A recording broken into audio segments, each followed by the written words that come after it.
Hello students, आज की Hindi class में व्याकरण से संबंधित चीज़ें हम पढ़ रहे हैं। तो पिछली क्लास में हमने वर्ण विचार पढ़ा। ठीक, पिछली क्लास में हमने वर्ण विचार पढ़ा। वर्ण किसे कहते हैं ये जाने, वर्ण के कितने प्रकार होते हैं और उन प्रकारों की क्या परिभाषा होती है, तो क्या उनके उदाहरण होते हैं, हम उन्हें कैसे पहचानें कि स्वर वर्ण कौन है, व्यंजन वर्ण कौन है, इन सब के बारे में आपको बताया गया।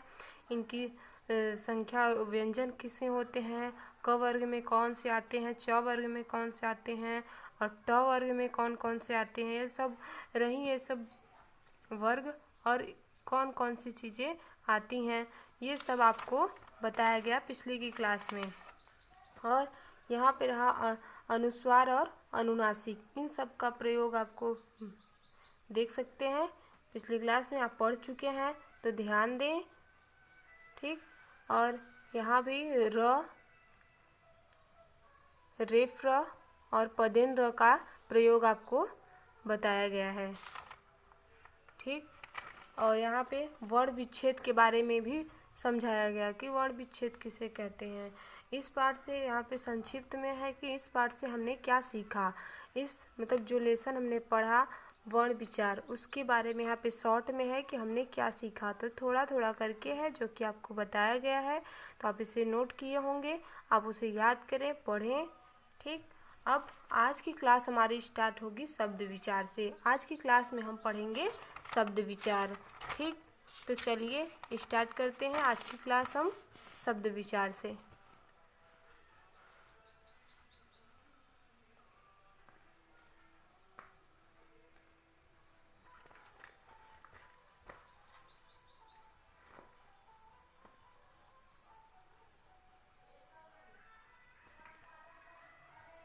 शब्द विचार से आज पढ़ेंगे हम शब्द विचार।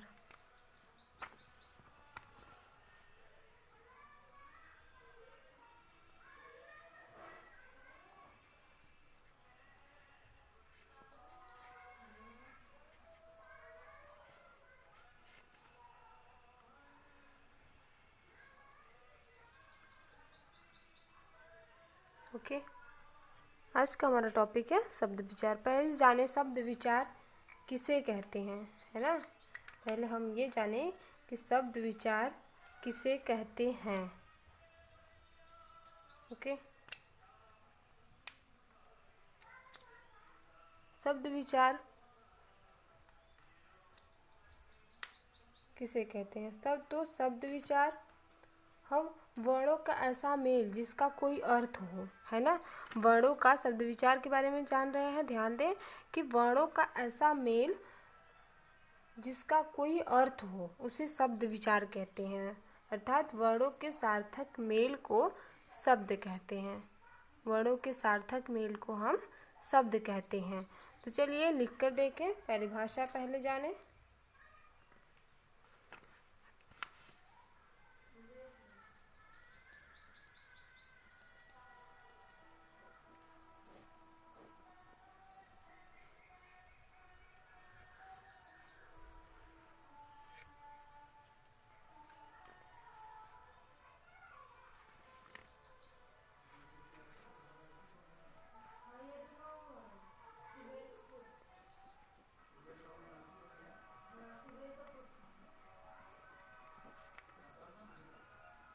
वर्णों का ऐसा मेल जिसका कोई अर्थ हो।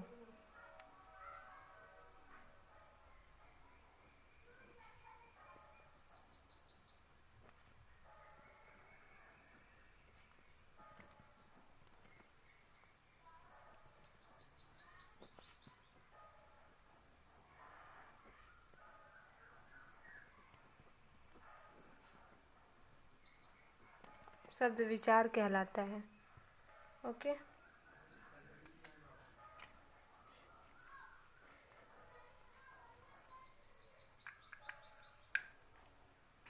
तो देखिए कि वर्णों का ऐसा मेल जिसका कोई अर्थ हो। जैसे हम कोई शब्द बोले तो उसका कोई अर्थ हो उसे हम शब्द कहते हैं या शब्द विचार कहते हैं।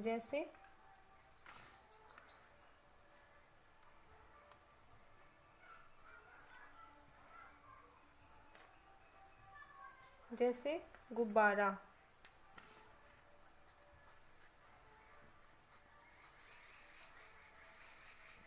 अब गुब्बारा का हम कैसे इसको करेंगे?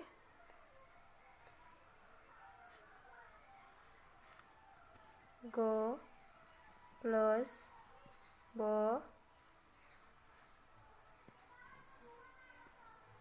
ग प्लस उ प्लस ब प्लस ब प्लस आ प्लस र प्लस आ। तो हम इसे वर्णों का मेल है, यहाँ पे ध्यान दें कि वर्णों का मेल हुआ है यहाँ पे, तो ये शब्द बना गुब्बारा। ध्यान दीजिएगा, इसके पहले भी आपको सार्थक और निरर्थक के बारे में समझाया गया, बताया गया है।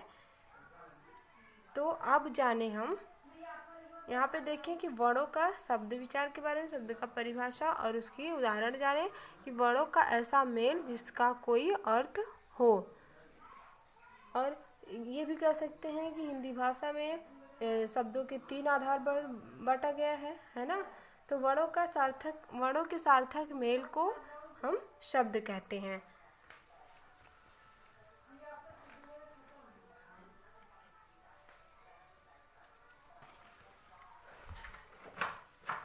देखो कि हिंदी भाषा में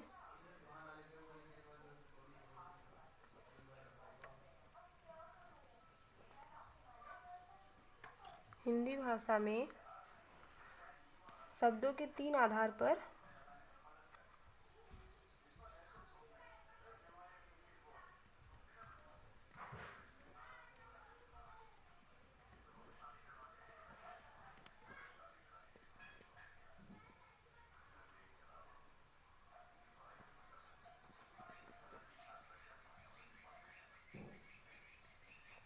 हिंदी भाषा में शब्दों के 3 आधार हैं।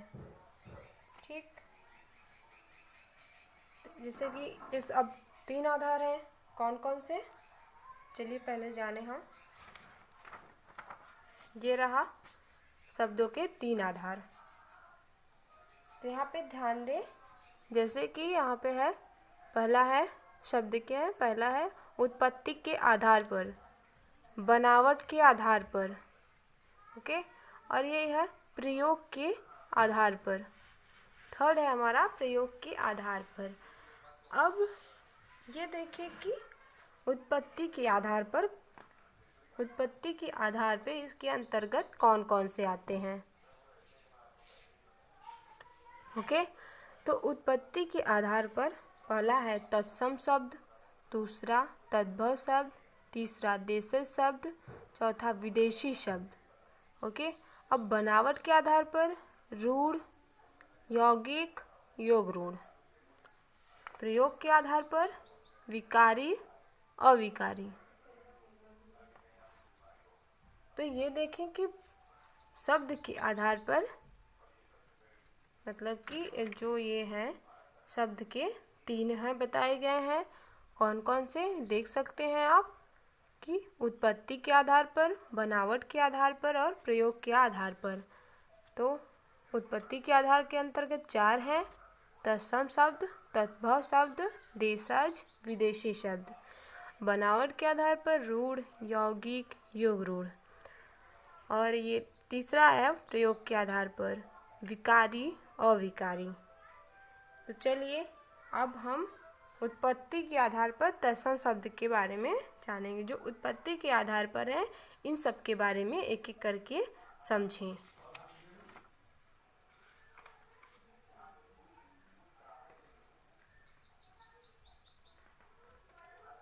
ठीक है, उत्पत्ति के आधार पर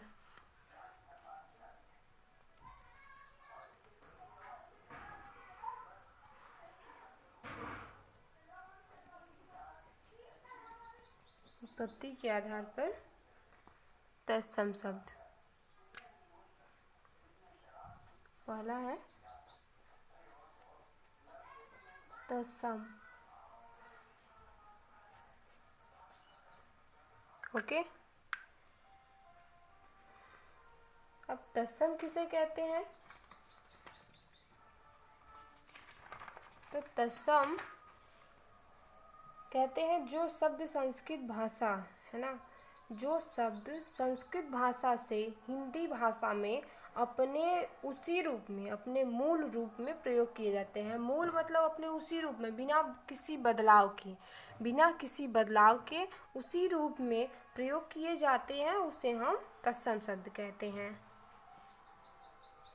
जो शब्द, ध्यान दें,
ठीक, जैसे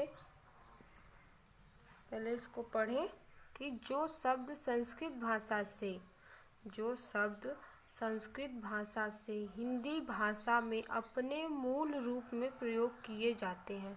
अपने मूल मतलब कि उसी रूप में, बिना किसी परिवर्तन के, अपने उसी रूप में प्रयोग किए जाते हैं, उसे हम तत्सम कहते हैं।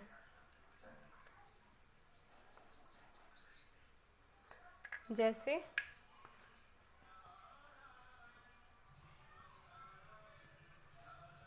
ग्राम,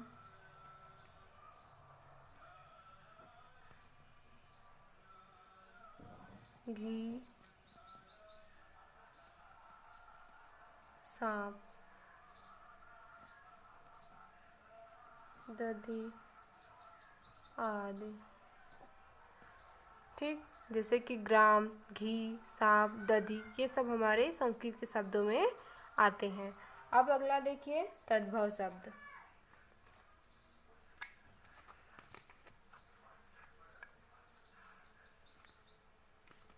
दूसरा है तद्भव।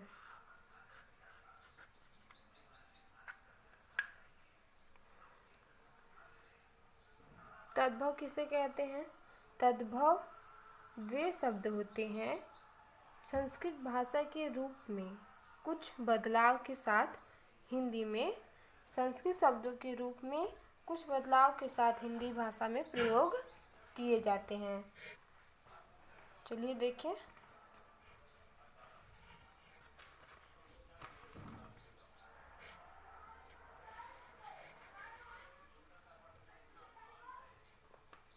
ये शब्द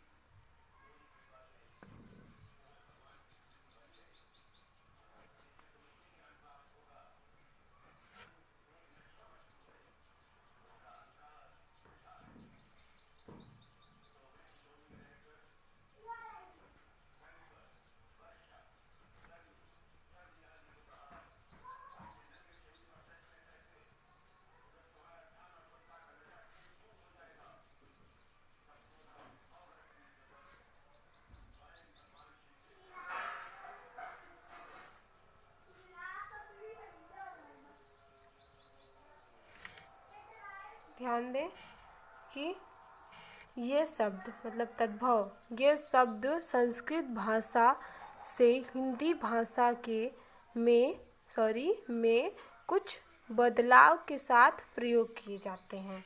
जैसे जैसे दधी, दधी था तो अब दही होगा।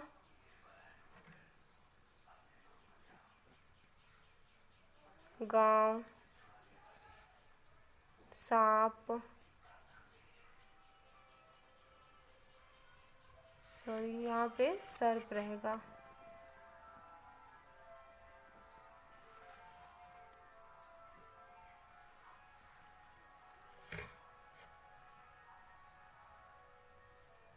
घी आदि। ओके, घी को घृत कहते हैं।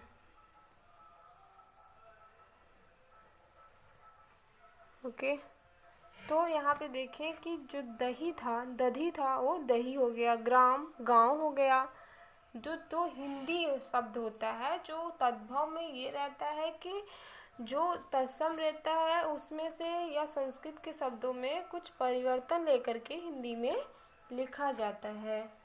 तो चलिए इसके आगे है देशज। देशज के बारे में जानें कि देशज किसे कहते हैं।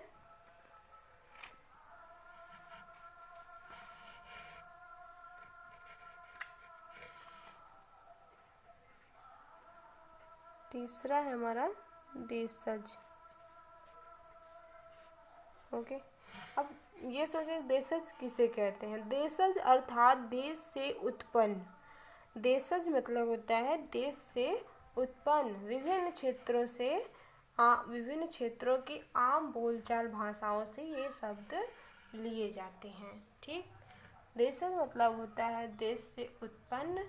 ये शब्द विभिन्न क्षेत्रों के तथा आम बोलचाल की भाषाओं से लिए गए हैं।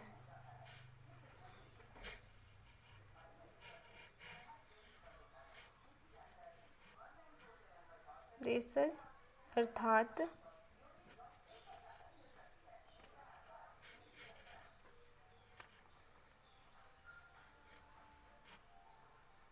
देश से उत्पन्न।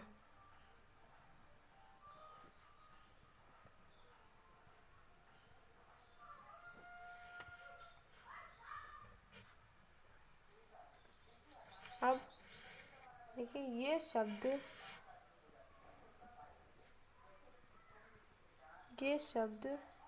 विभिन्न क्षेत्रों से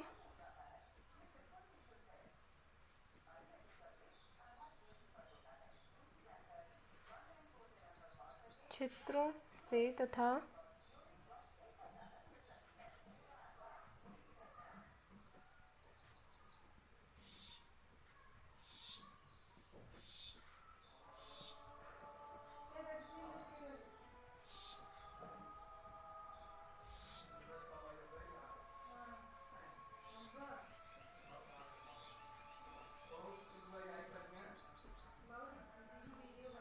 ठीक।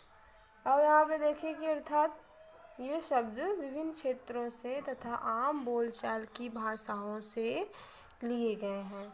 जैसे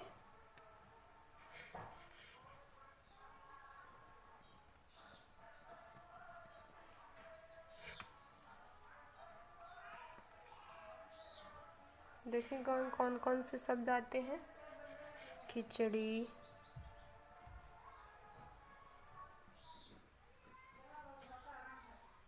डिब्बा, लोटा, पगड़ी,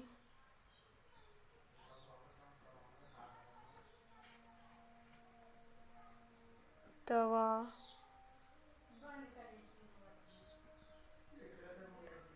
चिमटा आदि। ठीक, तो ये सब जो शब्द हैं, खिचड़ी, डिब्बा, लोटा, पगड़ी, तवा, चिमटा, इस तरह के और भी शब्द हैं। तो ये शब्द हमारे गांव की या आम बोलचाल की भाषा से उत्पन्न ये सब शब्द हैं, न कि कहीं से किसी देश से या कहीं किसी दूसरे विदेशों में भी बोले जाते हैं। तो ऐसा कुछ नहीं है, ये हमारे गांव की आम बोलचाल विभिन्न क्षेत्रों, इधर उधर के क्षेत्रों से कहीं से भी आम बोलचाल की भाषाओं से उत्पन्न ये मतलब किया गया शब्द है जो कि बोला जाता है। अब देखिए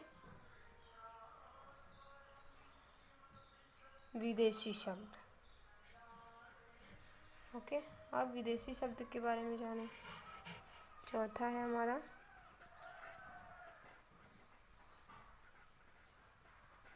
विदेशी शब्द।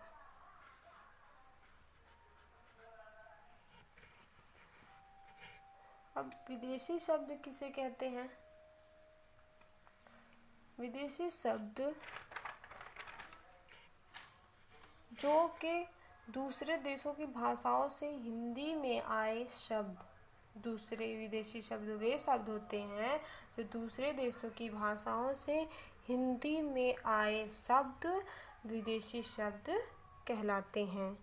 ठीक, चलिए देखें लिखकर।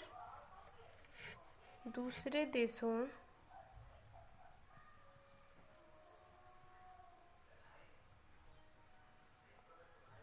की भाषाओं से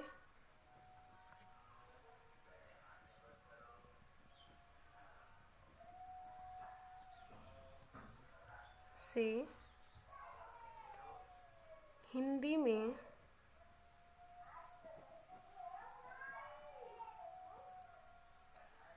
आए शब्द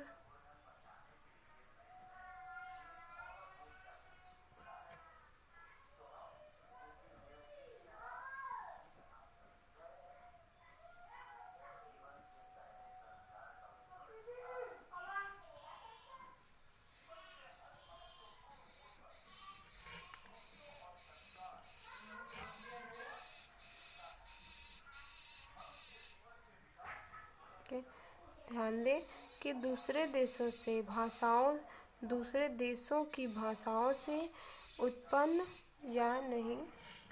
नहीं, दूसरे देशों की भाषाओं से हिंदी में आए शब्द, हिंदी में आशा है जो कि हमारी हिंदी भाषा वो नहीं है, जो इसमें आएगा उदाहरण के तौर पे जो इसमें आएगा वो हमारी हिंदी भाषा नहीं है, वो किसी और देशों की भाषाओं से हिंदी भाषा में आ गए हैं और वो बोले जाते हैं। ठीक, तो जैसे देखें कौन सी भाषा है, कौन से शब्द हैं, सॉरी, जैसे बंदूक, वकील,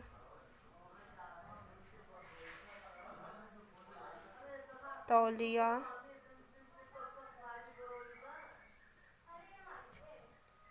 स्कूल, अस्पताल,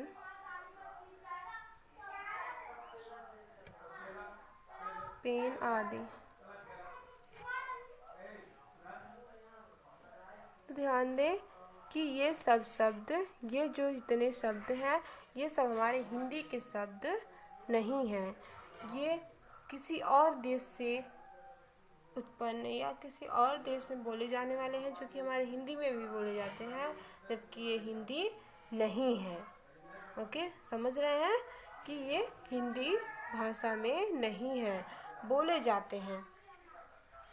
ठीक है, आगे चलेंगे तो फिर आपको कौन सी भाषा हिंदी में बोली जाती है, कौन सी नहीं बोली जाती है, ये सब के बारे में भी आपको बताया जाएगा।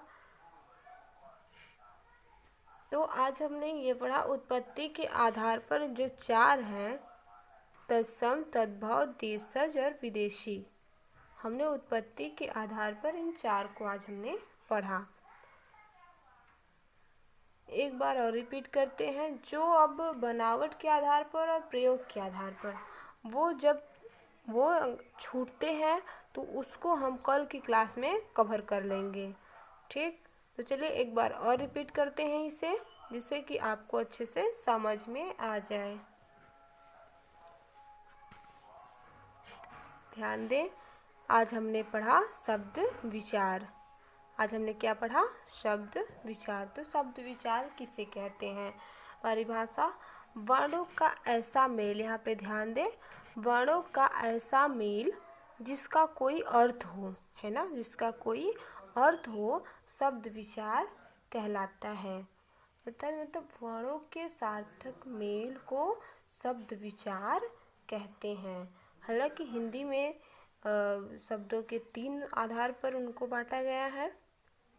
ठीक, तो इनके जैसे कि अब यहाँ पे है शब्दों वर्णों का ऐसा मेल, तो वर्णों का ऐसा मेल यहाँ पे बताया गया है।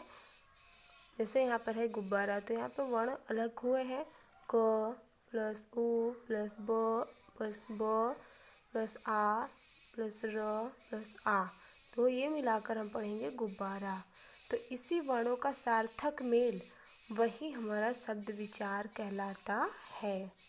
ओके, अब देखिए शब्द को 3 भागों में बांटा गया, जो कि यहाँ पे आपको यहाँ दिखाया गया, बताया गया। इसको आप पहले ध्यान से देखें कि शब्दों को 3 प्रकार में बांटा गया, 3 भागों में बांटा गया। पहला है उत्पत्ति के आधार पर, दूसरा है बनावट के आधार पर, तीसरा है प्रयोग के आधार पर। ठीक, तो उत्पत्ति के आधार हमने आज इतना जाना, इतना जो ये 4 हैं इसके बारे में हमने पढ़ा। अब ये जो 2 बचते हैं बनावट के आधार पर और प्रयोग के आधार पर, इसे हम कल पढ़ लेंगे, कल की क्लास में हम इसे कवर कर लेंगे। तो उत्पत्ति के आधार पर आज हमने इसे देखा, तत्सम शब्द, तद्भव, देशज, विदेशी। ओके, तो इतना हमने देखा, ये जो 4 हैं आज हमने इसे पढ़ा।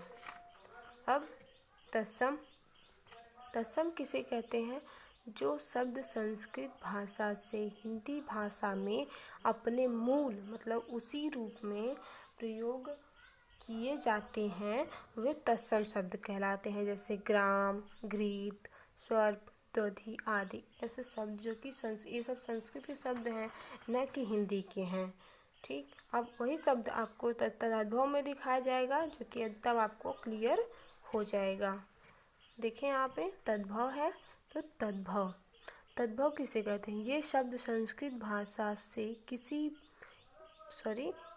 संस्कृत भाषा से हिंदी भाषा में कुछ बदलाव के साथ प्रयोग किए जाते हैं।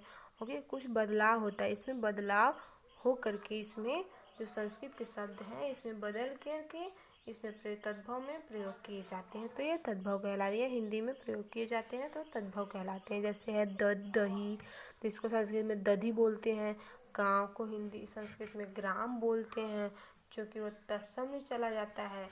ठीक है, तद्भव में हिंदी में बदल करके आता है। गांव, सांप, सर्प को सांप कहते हैं, तद्भव शब्द सांप होगा। घृत तत्सम शब्द है, तो तद्भव शब्द होगा घी आदि, मतलब इसी तरह के और भी शब्द। तो ध्यान दीजिए कि और भी ये सब है कि देशज। अब देशज किसे कहते हैं? देशज वे होते हैं, देशज अर्थात होता है कि देश से उत्पन्न, देशज अर्थात देश से उत्पन्न। अब देश से उत्पन्न भाषा है तभी तो। अब ये शब्द यहाँ पे ध्यान दें कि ये शब्द जैसे ये देखें कि ये शब्द विभिन्न क्षेत्रों से तथा आम बोलचाल मतलब गांव की आम बोलचाल, क्षेत्रों की आम बोलचाल की भाषा से लिए गए हैं। ठीक, जैसे खिचड़ी, यहाँ पे देख रहे हैं, जैसे खिचड़ी, डिब्बा, लोटा, पगड़ी, तवा, चिमटा आदि इसी तरह के और भी शब्द जो कि हमारे गांव में आम बोलचाल की भाषा मानी जाती है। अब है हमारा विदेशी शब्द। अब विदेशी शब्द किसे कहते हैं? जो कि विदेशों में भी बोले जाते हैं। ओके, तो यहाँ पे देखें कि विदेशी शब्द क्या होते हैं। दूसरे देशों की भाषाओं से हिंदी में आए शब्द, दूसरे देश की भाषा, ध्यान दें, दूसरे देशों की भाषा से हिंदी भाषा में आए शब्द विदेशी शब्द कहलाते हैं। जैसे कि बंदूक, वकील, तौलिया, स्कूल, अस्पताल, पेन आदि। ये सब हमारे हिंदी के शब्द में या हिंदी में ये शब्द नहीं है, ये किसी और भाषा के दूसरे भाषाओं के शब्द हैं। ठीक, तो आज की क्लास में हमने वर्ण विचार के बारे में पढ़ा, उनकी परिभाषा जाने, वर्ण विच्छेद इसके पहले हम पढ़े थे, जो कि हमें इसे पढ़ने में थोड़ा सा सरलता हो रही है। आज हमने शब्द विचार पढ़ा, ठीक। वर्ण विचार हमने कल पढ़ा था, उसी के आधार पर ये यहाँ पर बताया गया है, वर्ण विचार के आधार पर कि वर्णों का मेल यहाँ पे बताया गया है, जिससे कि समझ में आ गया है। उसी के तरीके आज की क्लास में हमने इतना पढ़ा, उतना ही समझे जितना आपको क्लियर माइंड में सेट हो सके। ओके, तो आगे जो बनावट के आधार पर और प्रयोग के आधार पर है वो हम कल की क्लास में कवर करेंगे। ओके, तो आज की क्लास में इतना ही, फिर अगला टॉपिक हम कल की क्लास में मिलते हैं। ओके, देख लीजिए एक बार अच्छे से। Good day.